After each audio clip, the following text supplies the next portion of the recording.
watching Sunday Sound Off with Frank Boal.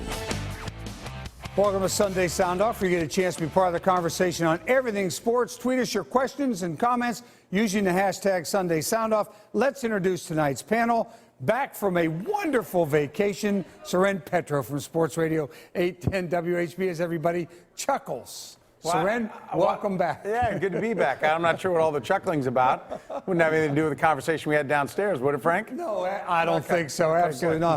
Good. TJ Carpenter in from Sports Radio 810 as well. TJ, welcome. Frank, we missed you out at the media game today out at Sporting Park. Where were you? Right. Forget that. And Mark Boerichter, of course, Chiefs analyst, football analyst for Sports Radio 810. Also now working with NAIA. Mark, how are you tonight? I'm good. I just want to thank the Royals for tanking here the last month. So now I'm back in the third seat because it's officially football season. So I'm happy. Remember, that's Bo Richter said that. I didn't. I'm the one that usually gets blamed. Okay, gentlemen, here's our hot topics of the evening. Would you trade shortstop Alcides Escobar and let Raul Mondesi take over? The Chiefs re-sign Eric Fisher to an extension, but not Eric Berry. Will that cause an issue in the locker room?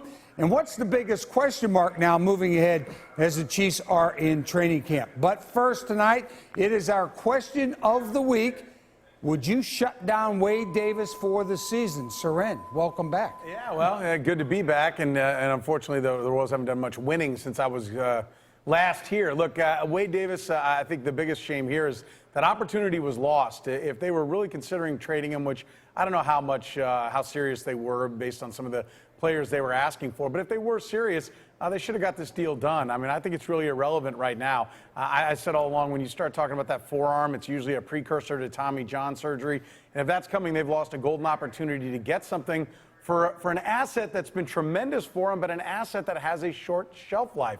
Most teams change closers out every other year. 50% of all closers change from one year to the next. So they had an opportunity. If the Royals missed out, if we find out later that the Royals missed a great opportunity to move him, that's going to be very disappointing big picture-wise. But I think where we are right now, it's kind of irrelevant. They're not going anywhere, and I think it'll probably take care of itself because I think he's probably going to be more hurt than anyone wants to admit. Yeah, and they really should have learned their lesson from Greg Holland. Look what happened to him. TJ. Yeah, and I think, too, to add to what Soren said, I think a lot of fans would have taken what the Cubs gave for Aroldis Chapman in that deal. So maybe if the Royals would have asked for just a little bit less, they would have been able to trade Wade Davis. Now there's absolutely no way that can happen. Now, for Wade Davis, if it is a precursor to Tommy John surgery, then that ligament is already damaged. It's just there. It's just waiting to be snapped. And I think that when you're in that kind of situation, there's really no point in saying, well, rest a guy for the rest of the season and maybe it'll get better, because once that damage is done, it's done. But if it isn't the case, I think that what you're asking now is not when can you pitch next, but when are you 100%? And if that's the case, then I think it'll be okay for Wade Davis to come back. But you don't need to rush him back by any means. I wouldn't rest him for the rest of the year, but certainly wait until he's 100% back before you start pitching him again. Yeah, Mark, I know you're a football guy, but I also know you keep an eye on these Royals because I've seen you pop off with a few of your tweets during the season. So what are your thoughts about Wade Davis? Look, I agree with Soren and TJ a little bit at this point. I think it's kind of a moot point to look and say, whether we need to shut him down as a Royals fan or whether you want to, keep him going for the rest of the season. This is a precursor, essentially, kind of to Tommy John. We saw what happened to Greg Holland a year ago. They just let him pitch until, it finally blew. I think when you look at Wade Davis at this point, if you're going to go in and try to do the surgery, if it, in fact, does need that, why not just go ahead and get it started at this point, moving forward? I think that's the only thing you can really do.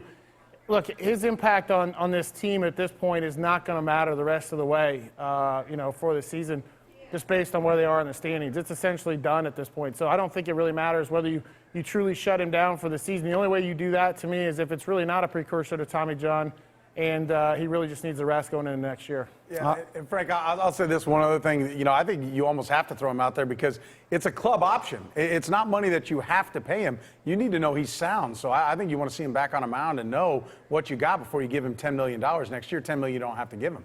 Absolutely. Okay, up next, our hot topics. You're watching Sunday Sound Off.